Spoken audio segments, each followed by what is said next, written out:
Good evening students. तो हम हैं अपनी जीएसटी की रिवीजन क्लास पर चैप्टर 4 की। तो हम डिस्कस करेंगे चैप्टर 4 और उसकी लेने वाले हैं हम रिवीजन क्लास। एग्जाम्शन टॉपिक है, ऑफ कोर्स एग्जाम के लिए इम्पॉर्टेंट है, तो ढंग से उसे पढ़िए।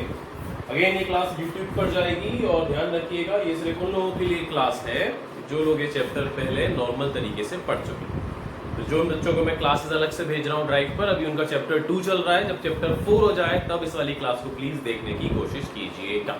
ओके, तो आइए आते हैं चैप्टर 4 एग्जेम्पशन फ्रॉम जीएसटी में। तो यहाँ हम पहले भी पढ़ चुके हैं, जीएसटी में काफी तरह की सप्लाई होती है। एक होती है टैक्सेबल सप्लाई, एक होती है नॉन टैक्सेबल सप्लाई, एक होती है जीरो रेट सप्लाई। टैक्सेबल वो जिन पर जीएसटी लगता है, नॉन टैक्सेबल 6 आइटम है जो हम पढ़ चुके हैं, पेट्रोल, इलेक्ट्रिसिटी एक्सेट्रा। 0% वो होती हैं जो जीएसटी लगता तो है लेकिन उसकी रेट क्या है, 0%। मतलब उसमें रेट है बट रेट इज 0। तो प्रैक्टिकली हमारा टैक्स आएगा लेकिन कितना आएगा, हमेशा 0। टैक्स आता है लेकिन कितना, 0। और एग्जेम्प्टेड कैसा है, एग्जेम्प्टेड जिसमें टैक्स रेट ही नहीं, गवर्नमेंट ने उसका टैक्स रेट क्या कर रखा है, एग्जेम्प्ट। तो जो चैप्टर 4 है वो कौन से वाली सप्लाई के बारे में बात कर रहा है, लास्ट वाले केस, जो हम 4th केस की बात कर रहे हैं ना, वो केस जिसमें टैक्स है लेकिन गवर्नमेंट ने वो टैक्स रेट फिलहाल क्या कर रखी है, एग्जेम्प्ट। तो there is tax is not 0, there is technically tax is exempt. तो there are certain services, certain goods जिनको गवर्नमेंट ने जीएसटी में एग्जेम्प्ट कर रखा है। यही हमारा आज का टॉपिक है। आइए शुरू करते हैं फटाफट से। सबसे पहले चैप्टर 4 जो है वो निकाल लीजिए, ये आपको दिया गया। इसमें एनालिसिस में exemption from payment of tax है। जो चीजें एग्जेम्प्ट है उन पर आप जीएसटी नहीं दे सकते। नो नीड टू पे टैक्स ऑन गुड्स और services on which absolute exemption granted. Government ने अगर किसी चीज पे एब्सोल्यूट एग्जेम्पशन दे दी है तो आप उस पर जीएसटी पे नहीं कर सकते, ठीक है। एग्जेम्पशन इंसर्शन 1 ईयर वाला बेकार कॉन्सेप्ट होता है। डायरेक्ट हम पढ़ेंगे गुड्स एग्जेम्प्ट फ्रॉम टैक्स। इस चैप्टर में जो स्टार्टिंग पॉइंट है वो यही है। ऐसे गुड्स जो एग्जेम्प्ट है उनके बारे में पढ़ेंगे और फिर ऐसी सर्विसेज जो एग्जेम्प्ट है, एग्जाम के लिए रेलेवेंट है। सर्विसेज बहुत सारी दी गई, गुड्स कम रेलेवेंट है। गुड्स में नाम दिए हुए हैं। A list of items that has been notified under Section 11(1) of the CGST Act 17, Section 6(1) of the IGST Act 17. These items have been exempted from whole of the tax since GST is a tax for common man. Everyday items used by the common man have been included in the list of exempted items. Items such as unbranded atta, maida, besan, unpacked food grain, milk, eggs, curd, lassi and fresh vegetables are among us the item exempted from GST. Example दिए जो item exempted. नीचे example और भी लिखे हैं, live fish, fresh milk, potatoes, grapes, Indian national flag, plastic fibres. अब नीचे आते हैं एग्जेम्पशन ऑफ सर्विसेज पर। इसी में से एग्जाम में क्वेश्चन फ्रेम होता है, यही ज्यादा इंपॉर्टेंट है। तो यहाँ आपको सर्विसेज की लिस्ट याद रखनी है कि ये वाली सर्विस अगर एग्जाम में पूछेगा विद एन एमसीक्यू और सब्जेक्टिव, तो इन पर जीएसटी क्या है, एग्जेम्प्ट। तो 2-3 बार अगर आप लिस्ट पढ़ लेंगे तो आपको ये रिकॉल रहेगा कि ये वाला एग्जेम्प्ट पे पॉइंट पड़ा था या नहीं पड़ा, ठीक है। तो जो जनरल है उन्हें मैं रीड करूंगा, जो थोड़ा इंपॉर्टेंट है उन्हें अच्छे डिस्कस कर लेंगे। देयर आर अमेंडमेंट ऑल्सो, उन अमेंडमेंट को भी साथ में डिस्कस करते जाएंगे। ओके, अमेंडमेंट वो बुक में नहीं, अलग से मैंने आपको दे दिए थे। अगर किसी बच्चे को और चाहिए तो मांग लीजिएगा व्हाट्सएप पे, मैं भेज दूंगा। अदरवाइज अमेंडमेंट की शीट अलग थी लेकिन मैंने वो इनकॉर्पोरेट कर लिए नोट्स में। तो जहां अमेंडमेंट आएगा मैं उसको वहीं की वहीं साथ में कराता रहूंगा। तो चैप्टर को रिवाइज करने के लिए अपनी बुक और साथ में जो अमेंडमेंट की शीट दी थी वो साथ में रखकर बैठिए। Okay,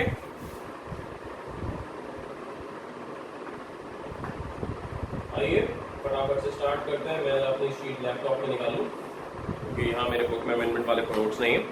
list of service exempt, सबसे पहले आते हैं पॉइंट नंबर 1 पर। ये वेरी इंपॉर्टेंट एग्जाम के लिए। Services by an entity registered under section 12AA of the income tax act 1961 bye way of charitable activities. अगर आप चैरिटेबल एक्टिविटीज करते हैं, अगर आप एक ट्रस्ट हैं जो चैरिटेबल एक्टिविटीज में इन्वॉल्व है, तो उस केस में उस पर जीएसटी एग्जेम्प्ट है, लेकिन only in case of charitable activities. वो सिर्फ एग्जेम्पशन कब है, जब आप कौन सी एक्टिविटीज में इन्वॉल्व होंगे, only in charitable activities. In order to claim exemption this had following 2 condition must be satisfied. एक तो पहले आपकी ट्रस्ट रजिस्टर्ड होनी चाहिए इनकम टैक्स एक्ट में, और वो कौन सी एक्टिविटीज देनी चाहिए, चैरिटेबल एक्टिविटी। चैरिटेबल एक्टिविटी में कौन कौन सी आएंगी उसका अमेंडमेंट शीट में अलग से आगे दिया हुआ है, वहां से पढ़ाया जाए। आइए इसके बाद आते हैं, नोट्स ओपन हो गए लैपटॉप में, तो आज मैं आपको of the ground not responding, know why. Point number second पे आते हैं। Services by way of renting of residential and dwelling house. अगर आप कोई प्रॉपर्टी अपनी किसी को किराए पर देते हैं, और कंसेप्ट कहता है अगर वो किराए पर देते हैं और वो रेजिडेंशियल पर्पस के लिए किराए पर देते हैं, रेंट सर्विस माना जाता है जिसपे जीएसटी लगता है, लेकिन अगर हमने रेजिडेंशियल अकोमोडेशन के लिए रेंट लिया है किसी से तो वो जीएसटी में एग्जेम्प्ट है। हाँ, अगर ये कमर्शियल एक्टिविटी के लिए रेंट है that is going to be taxable.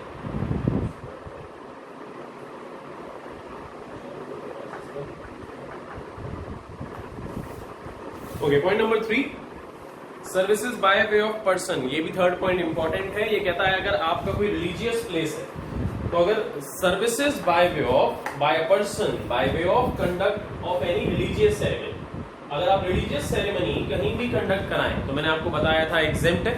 जैसे कहीं पर जागरण होता है, लंगर कहीं पर भी कराएं, अपने घर पर या कहीं पर भी, दैट इज एग्जेम्प्टेड। और रिलीजियस प्रीमाइसेस जो है, किसी मंदिर, मस्जिद, चर्च, गुरुद्वारा, वहां पर कोई भी फंक्शन कराएं तो भी वो जीएसटी में एग्जेम्प्ट है। मतलब भगवान का फंक्शन कहीं पर भी हो तो एग्जेम्प्ट, या भगवान की जगह पर कोई भी फंक्शन हो, किसी का बर्थडे सेलिब्रेशन हो, any other kind of function, that is going to be exempt. But उसमें रेंट पे टैक्स लगेगा। उसमें रूल है, अगर आपने किसी भगवान के मंदिर में जहां रूम्स भी मिलते हैं, कई सारे मंदिर में धर्मशाला अटैच होती है, तो अगर रूम किराए पर लिए हैं और किराया 1000 रुपए पर डे से ऊपर है तो पूरी वैल्यू पे जीएसटी लगेगा।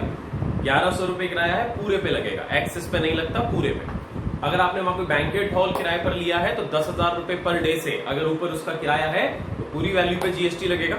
और अगर आपने मंदिर प्रीमाइसेस के अंदर शॉप किराए पर ली है, ध्यान रखना 10,000 रुपए पर मंथ, रूम रेंट 1000 रुपए per day, banquet hall 10,000 per day, and अगर शॉप से दैट इज 10,000 पर मंथ। अगर इसको क्रॉस करेंगी तो पूरी वैल्यूज पे जीएसटी चार्ज होगा। यही हमारा पॉइंट नंबर 3 था, इस तरह पढ़ लीजिएगा। 4th पॉइंट की बात करता है होटल इन गेस्ट हाउस। अगर आप किसी होटल में रूम रेंट पे देते हैं, सेम अमाउंट है 1000 रुपए पर डे से, अगर ऊपर का रूम रेंट है तो it will be liable for GST. Point number 5 है ट्रांसपोर्टेशन ऑफ पैसेंजर विद और without accompanying belongings bye.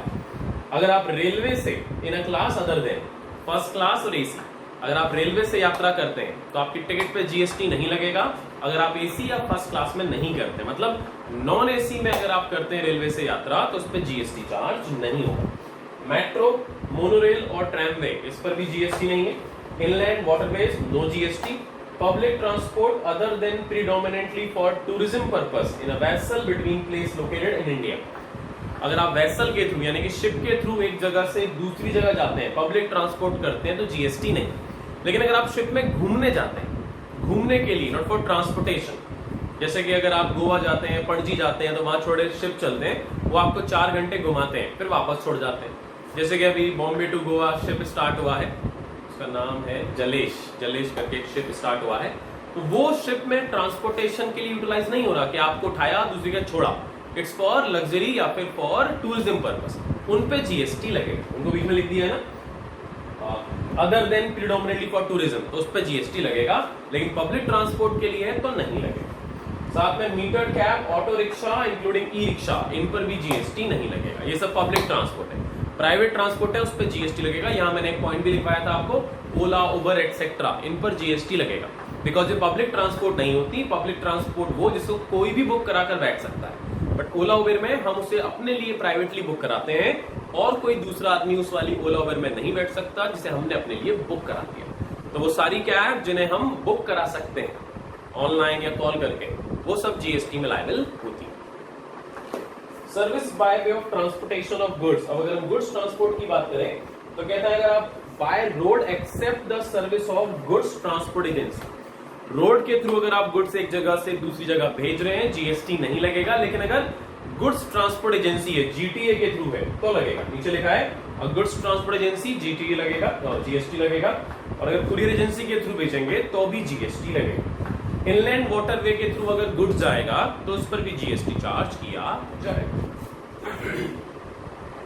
Point number 7 कहता है services by way of transportation of goods by aircraft. मैंने यहाँ पर गुड्स और साथ में पर्सन भी इंक्लूड करा दिया था। अगर इंडिया के बाहर से कोई एयरक्राफ्ट आता है या वेसल आता है तो वो कहते हैं इंडिया में पोर्ट तक आने तक, अगर अमेरिका से मान लीजिए कोई एयरक्राफ्ट आ रहा है तो इंडिया में एंटर हुआ, और इंडिया में एंटर होने के बाद जिस पोर्ट पर वो पहली बार उतरेगा इंडिया, वहां तक की जो भी सर्विस का पैसा है उस पर जीएसटी नहीं चार्ज होता। ठीक है, तो services by way of transportation of goods के साथ पैसेंजर भी इंक्लूड करा दिया था और एयरक्राफ्ट के साथ शिप भी इंक्लूड करा दिया था, from a place outside India up to custom station of clearance in India. Next है services provide by a goods transport agency. अब अगेन ये इंपॉर्टेंट है पॉइंट नंबर 8। पॉइंट नंबर 8 कहता है कि अगर आप गुड्स ट्रांसपोर्ट एजेंसी से कोई सर्विस लेते हैं उस पर जीएसटी लगती है। अब एक कंसाइनर है और एक कंसाइनी और ये है गुड्स ट्रांसपोर्ट एजेंसी। अब कहते हैं इस पर जीएसटी लगेगा, लेकिन प्रोविजन कैसे बनाए हैं? पहली बात तो ये कि अगर कंसाइनर पेमेंट दे रहा है, फ्रेट का पैसा जीटीए को कौन दे रहा है? कंसाइनर। तो रूल बनाया गया, अगर फुल कंसाइनमेंट का फ्रेट अप टू 1500 रुपए तो नो जीएसटी। मतलब मान लीजिए मैं कंसाइनर हूं और मैं 4 लोगों को माल भेज रहा हूं ट्रक के थ्रू। ट्रक में 4 लोगों का, 4 बायर का माल है, ठीक है, वो कंसाइनी हो गए और मैंने ट्रक में कॉन्ट्रैक्ट करा और मैंने कहा ट्रक वाले को भाड़ा मैं दूंगा। चारों का जो भाड़ा है वो मिलाकर बैठ रहा है 3000 रुपए, चारों 750 रुपीज ईच के हिसाब से, या 1000 रुपए मान लेते हैं ईच। तो चारों लोगों का 1000 रुपए यानी कि 4000 रुपए मुझे देने। तो उस केस में कंसाइनमेंट का रेट कितना हो गया? 1500 रुपए से ज्यादा एक ट्रक का भाड़ा। एक ट्रक में जो माल जा रहा है उसका टोटल भाड़ा 1500 से अगर ज्यादा है तो पूरे 4000 रुपए क्या लगेगा? जीएसटी। और वो जीएसटी भी लगेगा रिवर्स चार्ज कॉन्सेप्ट से। गुड्स ट्रांसपोर्ट एजेंसी में आप लोग पढ़ चुके हैं पहले ही, कौन सा चार्ज लगता है? Reverse charge. तो रिवर्स चार्ज से देना पड़ेगा। और अगर लायबिलिटी किसने ली है, या तो लायबिलिटी लेगा फ्रेट की कौन? कंसाइनर, या तो लेगा कंसाइनी। कंसाइनी है तो हम चेक करेंगे 750 रुपीज ईच कंसाइनी के हिसाब से। अब जैसे ट्रक का भाड़ा है 2000 रुपए चारों का, 500 500 500 500, और ये 2000 देने की रिस्पॉन्सिबिलिटी किसने ली है? कंसाइनर ने। तो भाड़े पे जीएसटी लगेगा क्योंकि 1500 से ज्यादा है। लेकिन अगर इनकी लायबिलिटी 500 500 500 500 किसको देने हैं? कंसाइनी को, सबको अलग अलग भाड़ा देना है, तो जीएसटी चार्ज नहीं, बिकॉज 750 रुपीज से नीचे क्रॉस हो गई, पूरी वैल्यू पे लगेगा। अगर यहां इसके ऊपर रिस्पॉन्सिबिलिटी आई तो अभी कौन सा कंसेप्ट लगेगा? Reverse charge. जीटीए में कंसाइनर हो या कंसाइनी, कोई भी कंसेप्ट रिवर्स चार्ज का लगेगा और 1500 या 750 ईच के हिसाब से ऊपर जाने पे जीएसटी लगेगा। डिटेल में हम पहले समझ चुके हैं, this is a revision class, understand, ठीक है। एग्जांपल भी लिखा हुआ है। नेक्स्ट है इसके अलावा goods transport of milk and salt and food exempted है पूरा, ऑर्गेनिक मैन्यूअर एग्जेम्प्ट है, न्यूज़पेपर पे no GST, relief material mean for victims of natural और man made disaster 100% exempt, defence of military equipment, इन सब पर तो एग्जेम्प्ट है। लेकिन जो अपने ऊपर पॉइंट पड़ा, पॉइंट नंबर 2 उसमें जीएसटी इस हिसाब से चार्ज किया जाएगा। नेक्स्ट आते हैं इसके बाद वाले पॉइंट पे, point number 9, services by way of access to a road और a bridge on payment of toll charges. देखो जो सीएस वाले बच्चे हैं उनके में पॉइंट्स कम थे, तो उनके में जो पॉइंट्स नहीं है मैं सारे करा रहा हूँ, सीए वाले बच्चों में ज्यादा है। तो जो सीएस वाले बच्चे हैं उनके में 40 में से 25 केस है, बट 25 इसमें कवर। तो उनके जो जो केस में डिस्कस कर रहा हूँ वो भी यहाँ पर ऑटोमेटिक क्या हो जाएंगे? रिवाइज। उनके में एक्स्ट्रा नहीं है, उनके में सिलेबस कम है। तो services by access to toll tax पे कोई जीएसटी नहीं लगेगा, अगर वो गवर्नमेंट का टोल टैक्स है। Services by way of loading unloading packaging storage and warehousing of rice की अगर लोडिंग अनलोडिंग वेयरहाउसिंग की सर्विस है, नो जीएसटी। ट्रांसमिशन और distribution of electricity non taxable goods माना जाता है, मतलब उसे गुड्स और सर्विस नहीं मानते, लेकिन उसका ट्रांसमिशन की जो सर्विस है, जो टोरेंट देता है, उस पर जीएसटी चार्ज नहीं होगा क्योंकि वो एग्जेम्प्ट है। तो electricity is non taxable item और उसका ट्रांसमिशन, उसको पहुंचाना घर तक, ये एक सर्विस है, लेकिन इसको गवर्नमेंट ने एग्जेम्प्ट कर रखा है। इसीलिए आप इलेक्ट्रिक का बिल देखें उस पर जीएसटी चार्ज नहीं होता टोरेंट वाले का, ठीक है। नेक्स्ट है services by reserve bank of India, अगर ये आपको कोई सर्विस देती है there will be no GST. Services by SEBI, no GST. Services by veterinary clinic, मतलब जानवरों के डॉक्टर से अगर हम सर्विस लेते हैं, no GST applicable. Services by way of collecting और providing news by an independent journalist अगर कोई न्यूज प्रोवाइड करता है, no GST. Service of public libraries, अगर हम पब्लिक लाइब्रेरीज में अपना मेंबरशिप कार्ड बनवाते हैं, there will be no GST. Services by organiser to any person in respect of business exhibition held outside India, India के बाहर अगर कोई एग्जीबिशन लगा रहे हैं और उसकी सर्विस कोई आपको दे रहा है, there will be no GST. जैसे इवेंट मैनेजमेंट वाले होते हैं ना, इंडिया में इवेंट मैनेजमेंट हो रहा है, बिजनेस यूनिट्स लग रही हैं, ऑटो एक्सपो लगता है, प्रगति मैदान में काफी सारे, वो तो इंडिया में हो रहे हैं एग्जीबिशन, उनकी जो इवेंट मैनेजमेंट सर्विस देती है वो जीएसटी है। बट अगर ऐसे हम अपना एग्जीबिशन कहाँ लगवाएं, अगर इंडिया के बाहर उसमें किसी से सर्विस लें तो there will be no GST, क्योंकि कंजम्पशन का हो रहा है सर्विस का आउटसाइड इंडिया। नेक्स्ट है point number 18, sponsorship of sporting event. Sponsorship के केस में अगर आप स्पोर्टिंग इवेंट्स को स्पॉन्सर करते हैं तो उस पर जीएसटी नहीं लगेगी। जैसे टीवी पे प्रोग्राम आते हैं, बिग बॉस या सारे गामा एक्सेट्रा, उनके स्पॉन्सरशिप पे जीएसटी है, बट जो स्पोर्टिंग इवेंट होते हैं उन पर जीएसटी नहीं। जैसे वर्ल्ड कप हुआ क्रिकेट का तो नहीं, ओलंपिक हो रहे हैं या कॉमनवेल्थ गेम्स हो रहे हैं, कोई भी इस तरह के, there will be no GST provided वो पॉइंट नंबर 1, 2, 3, 4, 5 में फॉल करें। या तो वो नेशनल स्पोर्ट्स फेडरेशन के द्वारा एफिलेटेड होने चाहिए और उसमें पार्टिसिपेट कोई स्टेट, डिस्ट्रिक्ट एक्सेट्रा करनी चाहिए, या यूनिवर्सिटीज या स्कूल्स के बीच में आपस में होना चाहिए, या पैरालंपिक गेम्स होने चाहिए, या सिविल सर्विसेज या कल्चरल स्पोर्ट्स बोर्ड का आपस में होना चाहिए, national games Indian Olympic association ने कराए हो, या किसी पंचायत या गांव में आपस में हुए, अप्रूव्ड होने चाहिए। इनमें से किसी कैटेगरी में फॉल, जैसे आईपीएल इनमें से किसी में फॉल नहीं करता, ये हम डिस्कस कर चुके हैं मेन चैप्टर जब पढ़ाया था तब। आईपीएल में स्पॉन्सरशिप पे जीएसटी है, बट अगर क्रिकेट का एक्सेट्रा कोई वर्ल्ड कप एक्सेट्रा होगा उस पर जीएसटी नहीं है। नेक्स्ट है सर्विसेज रिलेटिंग टू, 19 पॉइंट भी इंपॉर्टेंट है और ये कहता है कि any service related to plants, मतलब यहाँ बात आ गई एग्रीकल्चर फार्मिंग की, कि अगर आप प्लांट्स की ग्रो करते हैं और उनको ग्रो करने के लिए किसी से भी किसी भी तरह की सर्विस लेते हैं तो there will be no GST. तो एक तो प्लांट्स पे की गई कोई भी सर्विस या ली गई कोई भी सर्विस, उस पर जीएसटी नहीं। साथ में रेयरिंग ऑफ एनिमल्स, अगर हम एनिमल्स को पालते हैं, उनको रेयरिंग करना मतलब पालना, तो उनको पालते हैं, उसके लिए किसी की सर्विस लेते हैं, ट्रेनर किसी की service etcetera, there will be no GST except horse. तो हॉर्स को छोड़िए, बाकी सारे एनिमल्स की रेयरिंग एग्जेम्प्टेड है, और प्लांट सारे के सारे एग्जेम्प्टेड, लेकिन वो भी तब एग्जेम्प्ट जब हमें उनसे क्या मिलने वाला हो, या तो हम उनसे फूड कलेक्ट करें या तो उनसे हम फाइबर कलेक्ट करें। हमें उनसे क्या क्या मिलना चाहिए, या तो फूड या तो फाइबर या इसी तरह की फ्यूल या रॉ मटेरियल, इस तरह की कोई चीज या प्रोडक्ट हमें मिलना चाहिए, उनसे हमें कोई गुड्स मिलना चाहिए, तो उस केस में एग्जेम्पशन। पर उनसे अगर कोई सर्विस के लिए हमने उनको रेयर करा है तो उस केस में वो क्या हो जाएगा, टैक्सेबल। हॉर्सेस के लिए हमेशा टैक्सेबल, उनके अलावा बाकी एनिमल और बाकी जितने भी प्लांट्स हैं उनके लिए ली गई सारी सर्विस एग्जेम्प्ट, प्रोवाइडेड उनसे हमें क्या मिलना चाहिए, food, fibre, raw material etcetera, तो एग्जेम्प्ट। और ये काम आप खुद करें या जॉब वर्क पे कराएं, दोनों ही केस में एग्जेम्प्ट है। देखिए एग्रीकल्चर ऑपरेशन में इसके अलावा बाकी सब और एग्जेम्प्ट है, कल्टीवेशन की सर्विसेज, हार्वेस्टिंग की, थ्रेशिंग की, फार्म लेबर सप्लाई की भी एग्जेम्प्ट है, processing carried out at an agriculture farm including tending, pruning, cutting, harvesting, drying, cleaning, ये सब भी एग्जेम्प्ट है। रेंटिंग और leasing of agro machinery, agriculture machine को रेंट पर लेना, उस पर भी जीएसटी नहीं है। इसके अलावा लोडिंग, अनलोडिंग, पैकिंग, स्टोरेज और warehousing of agriculture produce, इस पर भी नहीं। एग्रीकल्चर एक्सटेंशन सर्विसेज, इन पर भी नहीं। Services by an agricultural produce marketing committee और board of service provide by commission agent for sale और परचेज ऑफ एग्रीकल्चर प्रोड्यूस, इस पर भी नहीं। नीचे इन सारे पॉइंट की समरी लिख दी गई, वही दोबारा से कि जॉब वर्क पर है, ऊपर वाली सर्विसेज या एक खुद से करिए, there will be no GST. अगर हमें उससे क्या मिलने वाला है, फूड, फाइबर, रॉ मटेरियल, और हॉर्स इंक्लूड नहीं है। टेक्निकली आप ऐसे याद कीजिए, ऑल सर्विसेज आर एग्जेम्प्ट। वो 1 2 3 4 5 6 7 को भी मैंने कहा था याद ऐसे करने की जरूरत नहीं। एग्रीकल्चर से रिलेटेड सारी सर्विसेज एग्जेम्प्ट है, और एनिमल रेयरिंग के लिए प्रोवाइड हमें उनसे क्या मिलने वाला हो, फूड, फाइबर, और हॉर्स इंक्लूड नहीं।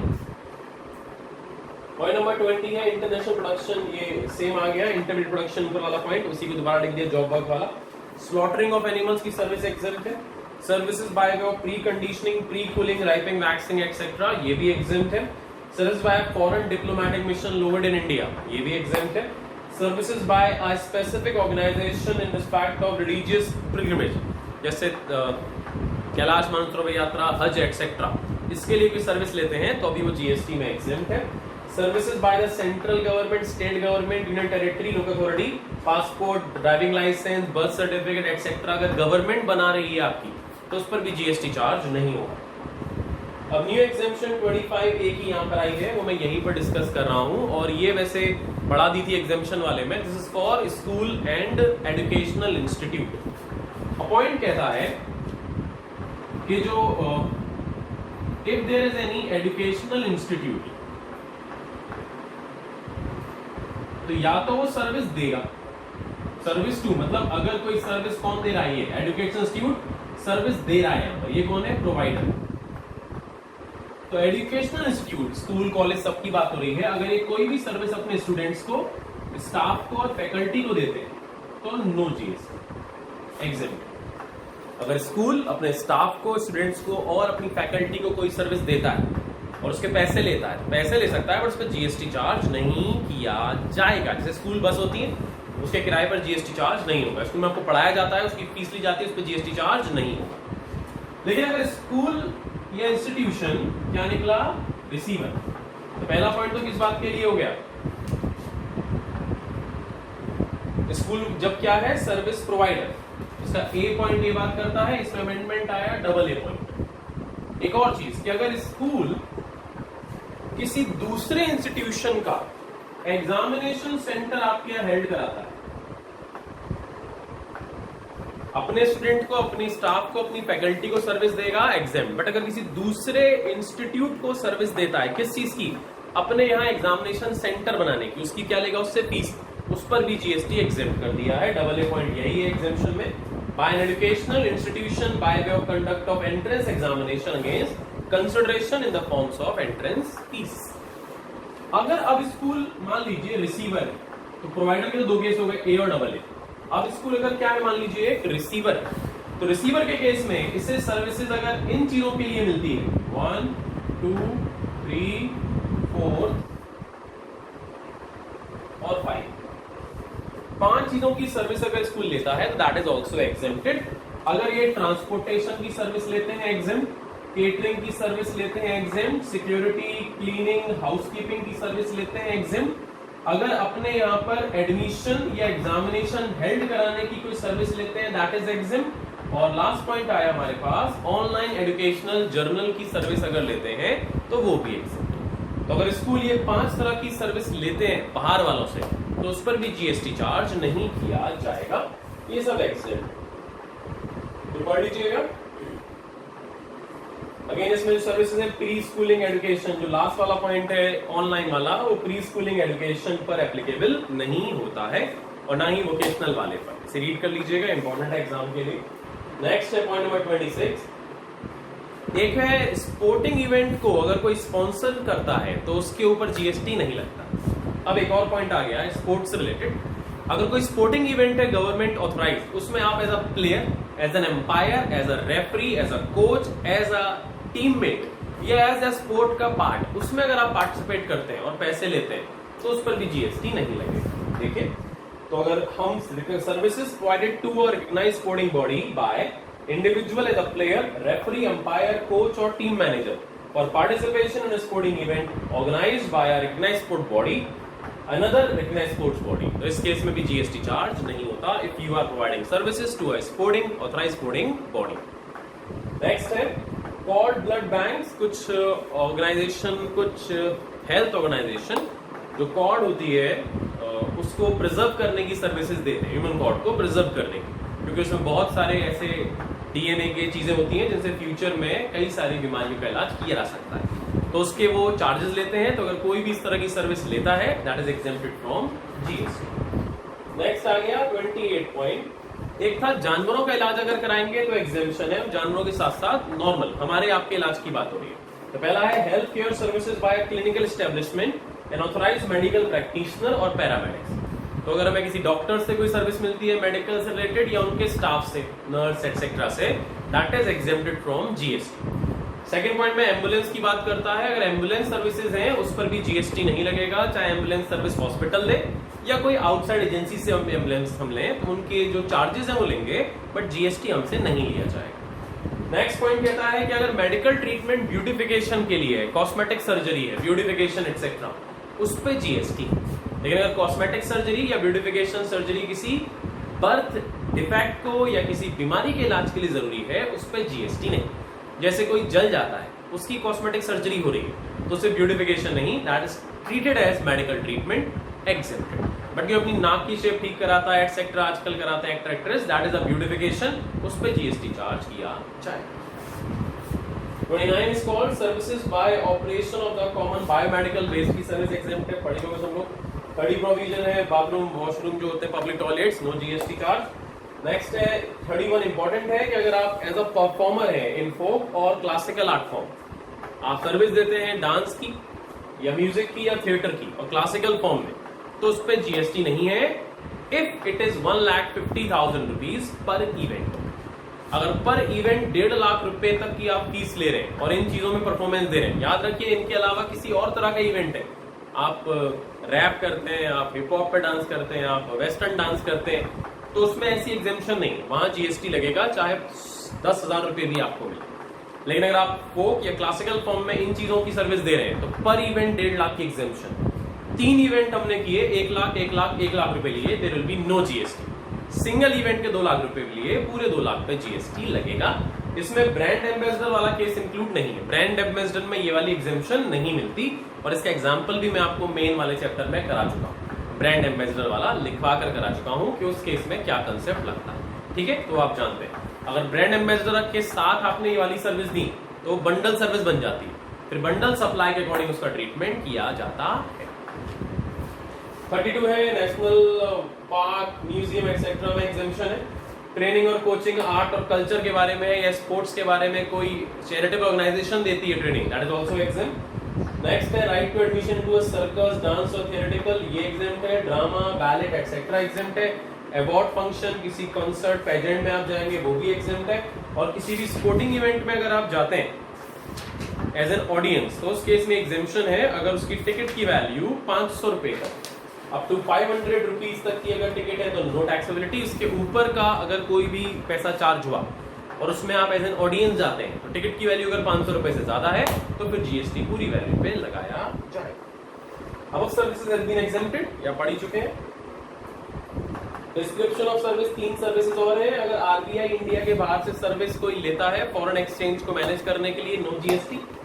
अगर एक foreign tour operator foreign tourist को इंडिया के बाहर टूर करवाता है, टूर ऑपरेटर इंडिया का है लेकिन उसने एक टूर बुक करा है फॉरेनर्स का और वो फॉरेनर्स का सारा टूर कहाँ का है, इंडिया के बाहर का, तो जो टूर ऑपरेटर इंडिया का है उसका ऑफिस इंडिया में है लेकिन उसने सारा टूर ऑर्गेनाइज कराया है इंडिया के बाहर और सारे के सारे लोग क्या होने चाहिए, फॉरेनर, तो there will be no GST, चाहे पैसा उसे कहां रिसीव होगा, इंडिया। ये एग्जेम्पशन है। Service provided by a tour operator to a foreign tourist in relation to a tour conducted wholly outside India. Next is services received from a provider of service in a non taxable territory by. अगर आप एक non taxable territory में है और आपको service मिलती है central government, state government या एक ट्रस्ट से या person located in non taxable territory, दूसरा ऐसे पर्सन से जो खुद भी नॉन टैक्सेबल कैटेगरी में है, तो भी जीएसटी चार्ज नहीं होगा। नीचे उसका एग्जांपल ही बनाया हमने। सर्विस प्रोवाइडर अगर नॉन टैक्सेबल टेरिटरी में यूएसए में और सर्विस किसको दे रहा है, इंडिया में गवर्नमेंट को, नो टैक्स। सर्विस दे रहा है चैरिटेबल ऑर्गेनाइजेशन को, नो टैक्स। सर्विस दे रहा है नॉन टैक्सेबल टेरिटरी वाले को, नो टैक्स। लेकिन अगर ये सर्विसेज डेटा रिट्रीवल की सर्विसेज है तो फिर ए और बी केस में जीएसटी लगेगा, see case will be still exempt. अब न्यू एग्जेम्पशन आ गई है, मैं यहीं पर इनको पढ़ा रहा हूँ और जो बच्चों के पास नोट्स हैं शीट वहां से पढ़ सकते हैं, नहीं है मुझसे मांग लेना। Services provide bye FIFA under 17 world cup women India में होने वाला था 2020 में, अब शायद वो पोस्टपोन कैंसिल हो गया है due to this corona, but act में बनाया गया था कि अगर फीफा वुमेन वर्ल्ड कप 2017 होता है अंडर 17 वाला तो उस केस में जीएसटी से एग्जेम्प्टेड रहेगा, बट प्रैक्टिकली अब ये नहीं होगा। Next, services by ESI, EPF, NPS, saving bank account under प्रधानमंत्री जन धन योजना। इसके अलावा इंश्योरेंस रेगुलेटरी डेवलपमेंट अथॉरिटी, अटल पेंशन योजना, any pension scheme of government. अगर गवर्नमेंट की किसी भी स्कीम में आप पैसा देते हैं, ईएसआई, ईपीएफ, एनपीएस, गवर्नमेंट की इंश्योरेंस स्कीम में, तो उस स्कीम में पैसे के ऊपर जीएसटी नहीं लिया जाएगा। Services provided by an arbitral tribunal. अगर हम ट्रिब्यूनल से कोई सर्विस लेते हैं और सर्विस लेने वाला कौन कौन है, अगर कोई ट्रिब्यूनल सर्विस किसको देता है, any person other than business, यानी कि किसी पर्सनल पर्सन को अगर कोई ट्रिब्यूनल है जो हमें सर्विस देता है, जैसे इनकम टैक्स का ट्रिब्यूनल है आईटीएटी और हम वहां केस लड़ने जाते हैं अपना इंडिविजुअल का और वहां फीस है 5,000 रुपए केस लड़ने की, तो उस पर जीएसटी नहीं लगेगा। बट अगर हम अपनी फर्म का केस लड़ने जाते हैं, हमारा बिजनेस है एक XYZ लिमिटेड, उसका केस के लिए जा रहे हैं, तो जीएसटी लगेगा, इंडिविजुअल वाले केस में नहीं। या फिर ट्रिब्यूनल सर्विस देता है पार्टनरशिप, ट्रिब्यूनल वाला तो हो गया बी पॉइंट, एक पार्टनरशिप फर्म जो एडवोकेट है, या फिर वो इंडिविजुअल है या फिर वो सीनियर एडवोकेट है, और अगर वो लीगल सर्विस दे रहा है any person other than business entity, वो जिसको दे रहा है वो अगेन पर्सनल पर्पस है। ट्रिब्यूनल किसी को दे पर्सनल, नो जीएसटी। कोई एडवोकेट फर्म या इंडिविजुअल है जो सर्विस दे किसी को पर्सनल पर्पस के लिए, नो जीएसटी। और अगर वो किसी दूसरी पार्टनरशिप फर्म ऑफ एडवोकेट को दे या दूसरे इंडिविजुअल एडवोकेट को दे तो उस पर भी जीएसटी चार्ज नहीं किया जाएगा।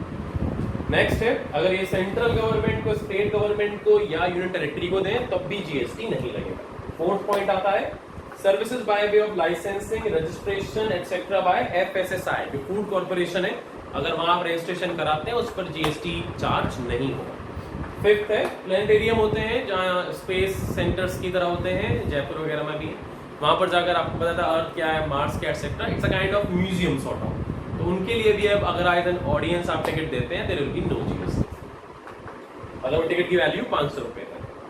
क्लैरिफिकेशन फॉर चैरिटेबल, जो फर्स्ट पॉइंट चैरिटेबल था उसका क्लैरिफिकेशन यहाँ पर लिखा हुआ है, उसमें कौन कौन सी एक्टिविटीज एग्जेम्प्टेड कर दी है हमने। पब्लिक हेल्थ केयर और counselling of temporary ill person और पर्सन विद सीवियर फिजिकल और मेंटल डिसेबिलिटी एग्जेम्प्ट है।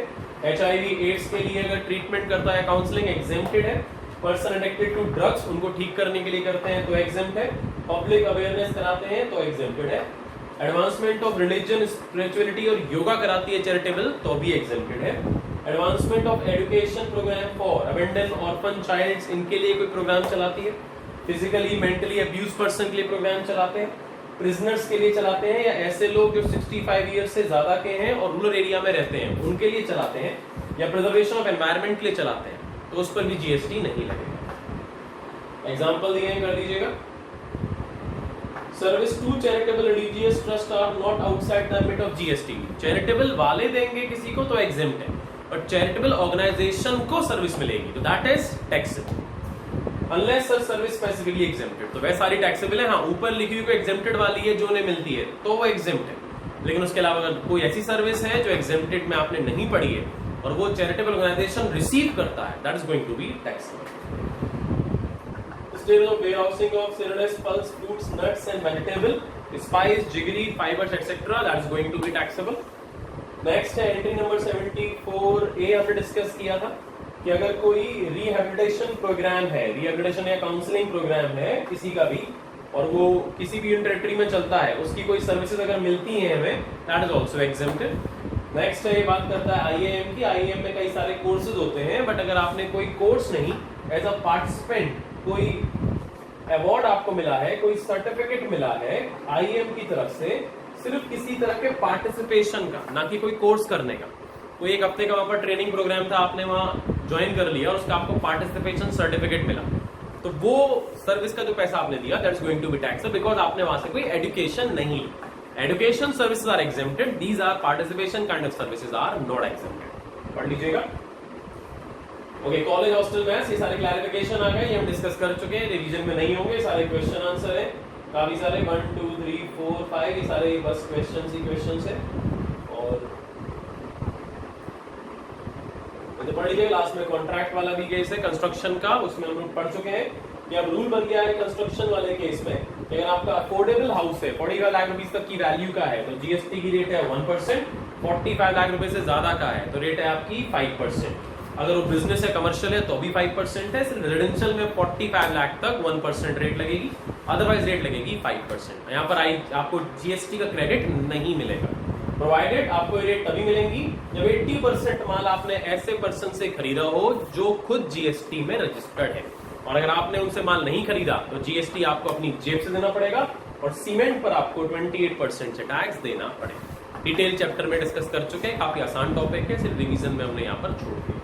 ये हमारा हुआ चैप्टर 4 का रिवीजन, इसे कर लीजिएगा और ढंग से पढ़ते रहो। बाकी जो भी प्रॉब्लम्स होंगी, I am there with you, all the best.